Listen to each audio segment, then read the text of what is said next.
This is the theBreaker.news podcast for the week of August 17th, 2025. I'm Bob Mackin, publisher of theBreaker.news and host of the theBreaker.news podcast. Welcome to edition number 409. The Breaker is your source for news, opinion, and analysis about British Columbia issues, institutions, and influencers. Later, I'll tell you how you can support The Breaker. On this edition, headlines from the Pacific Rim and the Pacific Northwest. I award a virtual Nanaimo bar to a difference maker. And on the Big Deal feature.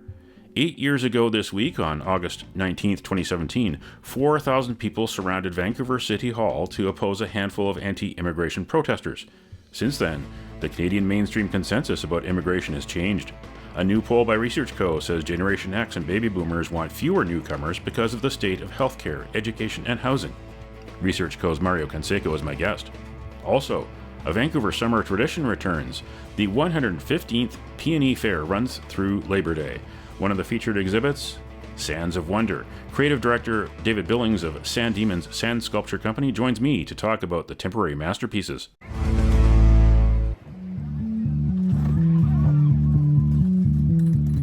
This is the Big Deal feature on the Breaker.news podcast.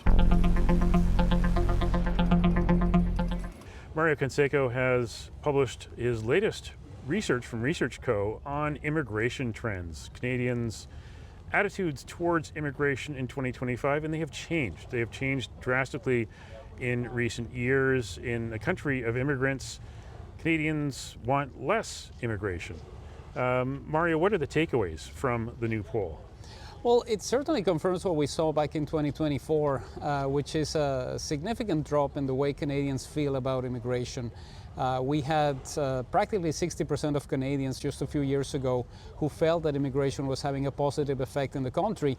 Now it's dropping closer to 40%. So we went essentially from a 2-to-1 margin on people feeling positive about immigration to what is essentially a 50-50 split. A lot of this is happening particularly with the Generation X and baby boomers concerned about services, particularly when it comes to healthcare.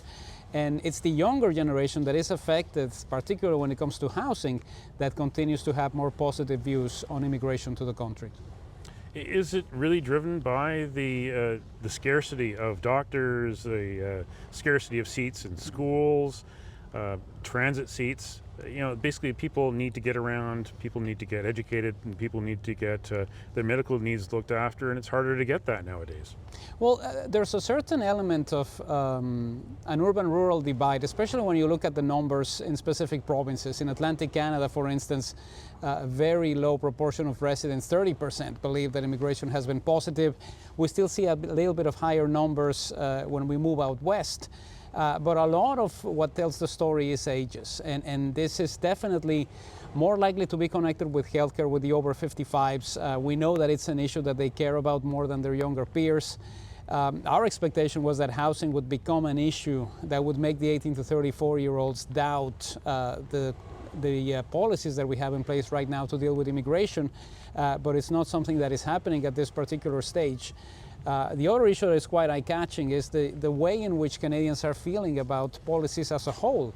We used to be a country that embraced the mosaic, and now we have roughly the same proportion of people who are happy with the mosaic or who would like to move to more of an American-style melting pot, which is quite remarkable after 10 years of liberal rule, to have so many Canadians not really happy with a policy that has been in the books for the federal government since 1971. Now, this is a country of immigrants, of course, but it's also a country which has thrived in immigration, yet in recent years, really the floodgates have opened, and a lot of immigrants have come to work in lower-paying service jobs. That this seems to have driven down the cost of labor, when in fact Canada is a country that is so highly sought after around the world.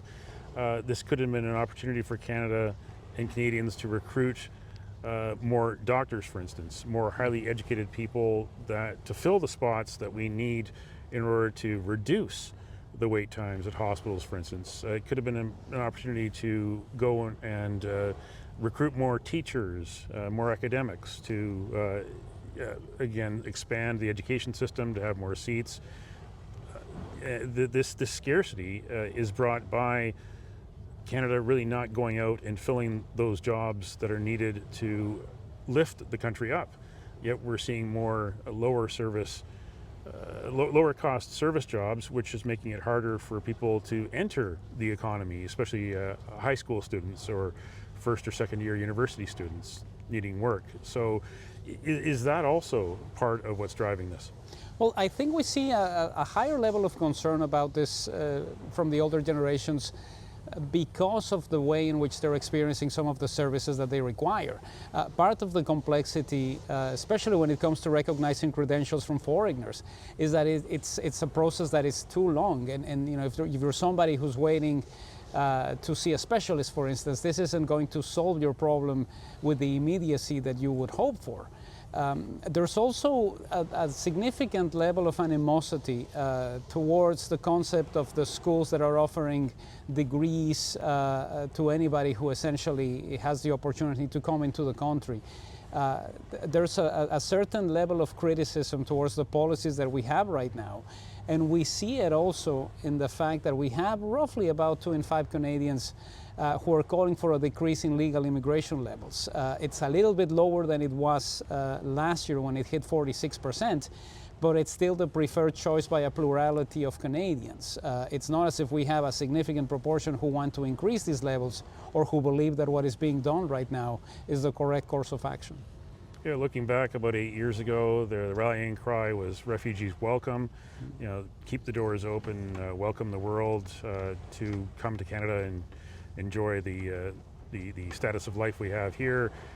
Also 8 years ago, there was a rally at Vancouver City Hall against critics of immigration. There was a small group of people from Alberta that came to protest at City Hall as part of an anti-immigration campaign, but they were met with several thousand people who came to Vancouver City Hall. That was back when Gregor Robertson was mayor. Do you think that that kind of rally could happen again to support immigration, or do you think that kind of rally could happen and be an anti-immigration rally in Vancouver? We've seen anti-immigration rallies in other countries, Ireland especially. Could that happen here? It's pretty much a 50-50 split when we look at the way in which Canadians feel about the effect of immigration, whether it's positive, whether it's negative. I think if we go back to some of those protests that we've seen in the past, it was essentially a small group that was trying to rile up people and anti-immigrant sentiments. Now it's a lot different. I think we are moving past the situation where the complaints about immigration on social media in Canada, for instance, mirrored what we saw in the United States. Now it's become more about cost of life, about the complexities that Canadians are facing in their own lives. And we need to factor in the housing situation. Even though the 18 to 34-year-olds would be allegedly the ones who would be more likely to complain about immigration because they can't get into the housing market, it's part of what is making this issue compelling for those aged 35 to 54 and those over the age of 55. It's going to be very difficult to try to deal with this from the standpoint of changing existing legislation. Any effort, for instance, to try to get away from the ban on foreigners owning real estate in Canada is going to be met with a significant level of animosity from the public. Yeah, finally, how do you think this can be turned around? How can Canadians get back to trusting the immigration system and welcoming foreigners here to join the Canadian mosaic? How can this be fixed? Well, I think one of the issues that the government needs to deal with is the communications related to how the system is working. Particularly when it comes to temporary foreign workers, the way in which people who come to Canada, students, can stay here and try to get a job and to make a life for themselves. But it's also about the type of immigration that is required. And part of what we have is a situation where the reaction, particularly from European Canadians, is very negative towards places where English isn't spoken or French isn't spoken, where you have people who are continuously looking at the homeland as something that they want to be in touch with, or even worse, to have very specific relationships with the consulates or the foreign missions from the countries that they left behind. I think this is part of what is making some Canadians uneasy about the effect of immigration when they don't see the assimilation that they would like to see from newcomers to the country.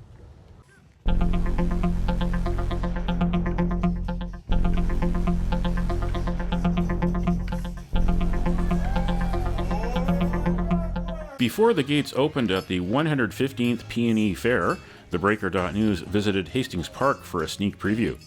For the better part of 35 years, Northwest Territories-born David Billings has made a living turning sand into art. The proprietor of Sandemons Sand Sculpture Company is the creative director of the PNE's Sands of Wonder sculpture exhibit, which will take shape throughout the fair, running until Labor Day.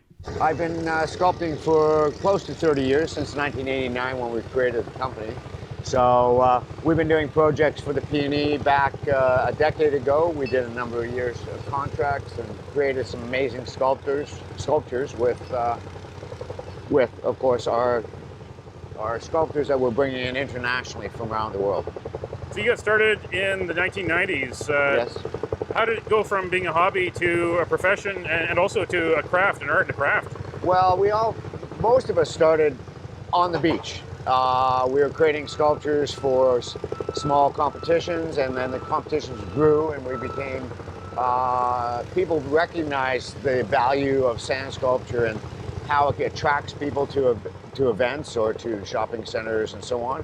And so at the years it grew and developed, people created more, they became better, and it became really a form of artwork that people love to create. One of the reasons is we can create very massive sculptures in a very short period of time. They're temporal, but they can be long-lasting in the way that we create them and the way we prepare the blocks and so on. And it's become very sophisticated. You've got a whole construction crew here and a forum that you're working around and equipment, vehicles. It's not just handiwork anymore. No, it's there's definitely a technique in how we prepare the blocks so that they can be very strong, they can last a long period of time, and we're using sand that is very clean and fine, so people can create really nice, smooth pieces of work. So what is the key? The sand must be the key, but yes. Where do you find the best sand in the world to work with? Well, the sand varies everywhere we go. We have a selection where we go and we test the sand and so on, and we find the correct sand that we need.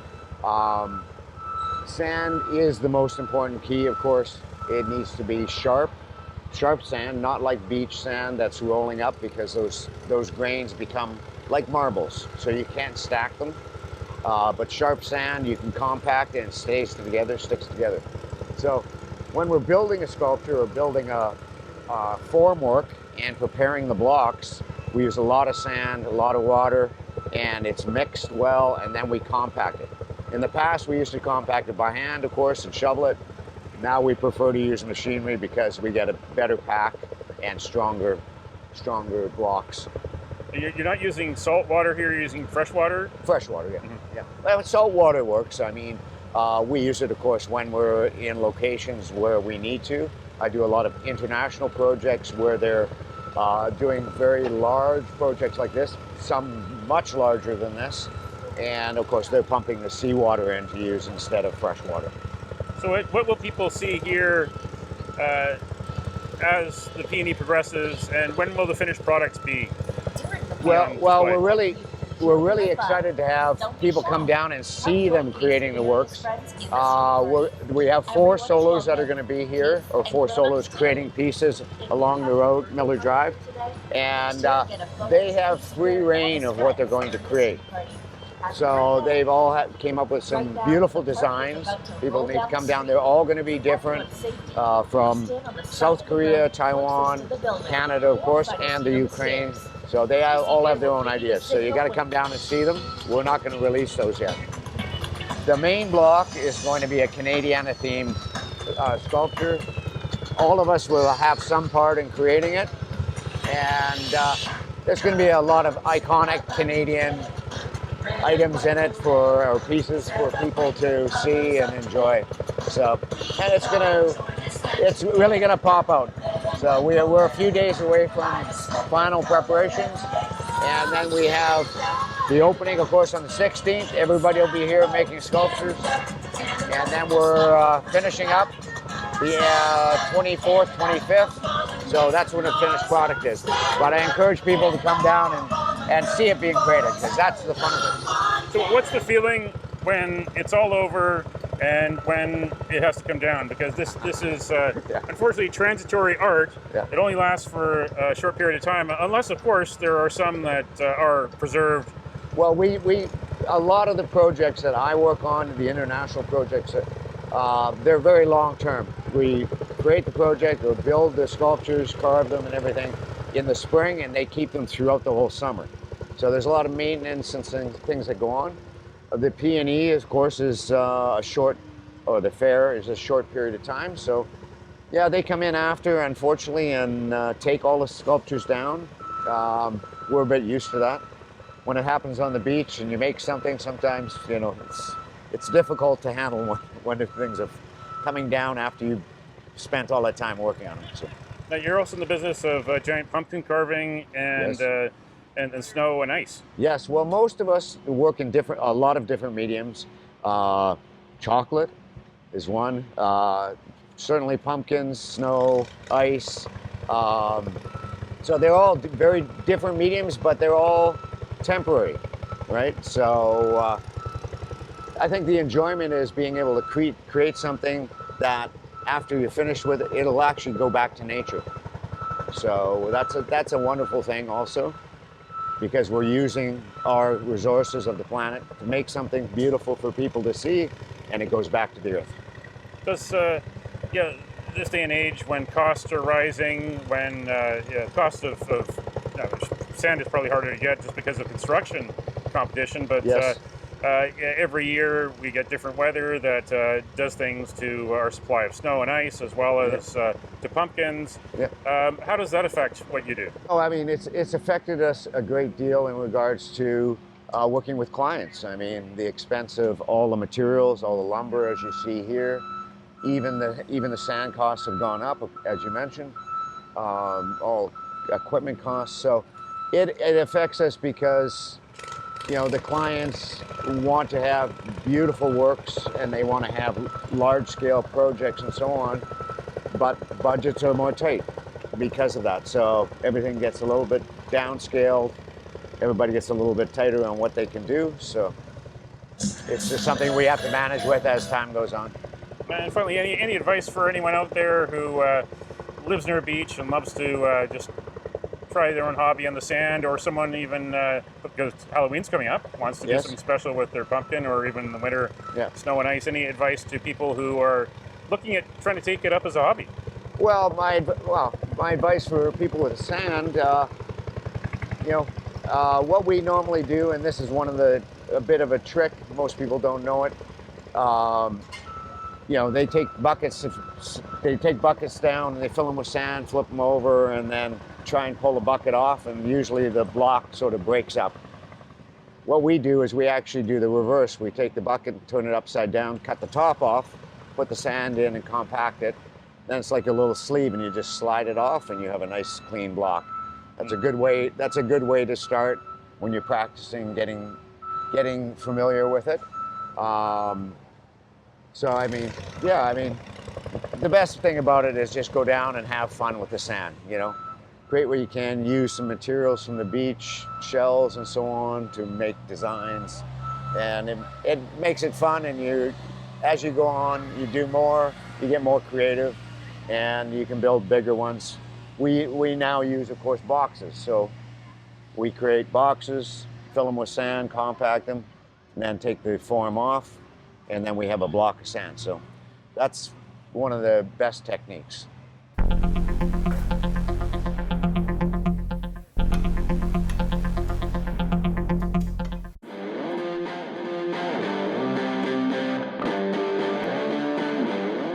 Now it's time on the theBreaker.news podcast for Around the Rim. We look at news headlines around the Pacific Rim.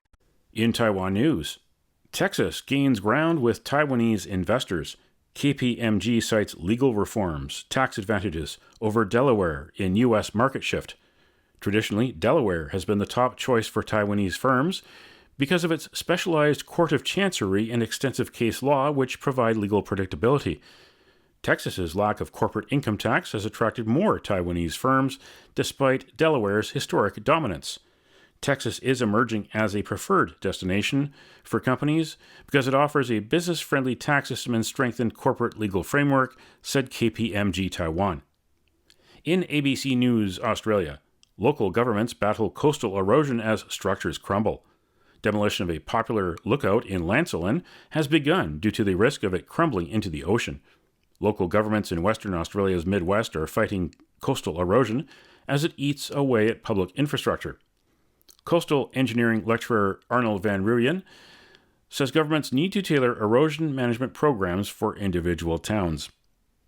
In Hong Kong Free Press, Hong Kong man who allegedly added urine to bottled soft drinks denied bail.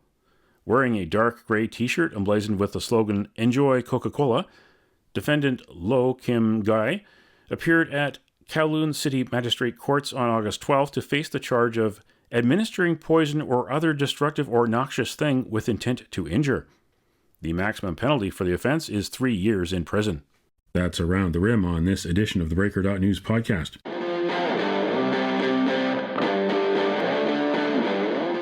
Now it's time on the Breaker.news podcast for Cascadia Calling. We look at news headlines around the Pacific Northwest. In the Salem Statesman Journal, Oregon could see $15 billion in cuts from Trump's Big Beautiful Bill, analysis says. Governor Tina Kotek shared the projections and more detailed impacts calculated by Oregon's chief financial officer along with state agencies on August the 11th. In Crosscut, Washington families struggle to rebuild after utility-sparked wildfires. 5 years after its power lines started a devastating fire in Malden, Avista has settled lawsuits for $27 million, but fallen behind on disaster prevention.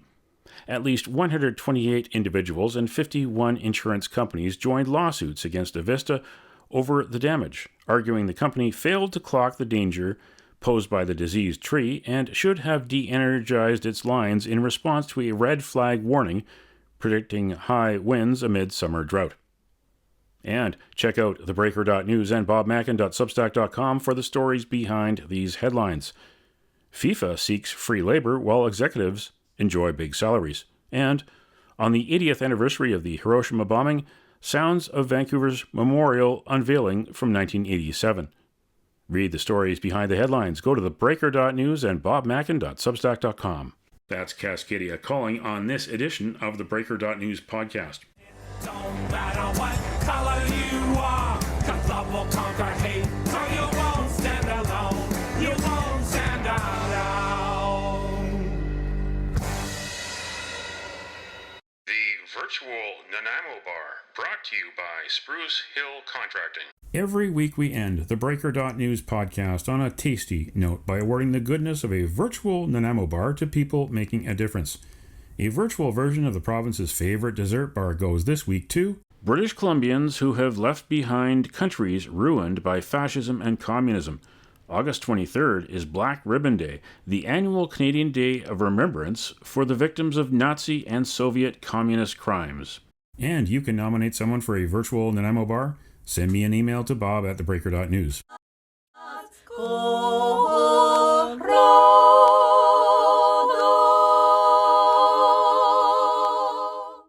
That's it for the Breaker.news podcast for the week of August 17th, 2025. I'm Bob Mackin. Thanks for joining me. Did you know that on the 17th of August in 2008, American swimmer Michael Phelps became the first 8 gold medal winner at the Olympics in Beijing? Now you know. Send me your feedback. Send me your story ideas to bob@theBreaker.news. Bookmark theBreaker.news. You can also find us at theBreaker.ca. And introducing bobmackin.substack.com. Visit me there too. Sign up for the free email newsletter and get updates to your inbox, or follow The Breaker News for news as it happens on X, formerly Twitter. You can support The Breaker for as little as $7 a month. For more information, go to bobmackin.substack.com. Until next week.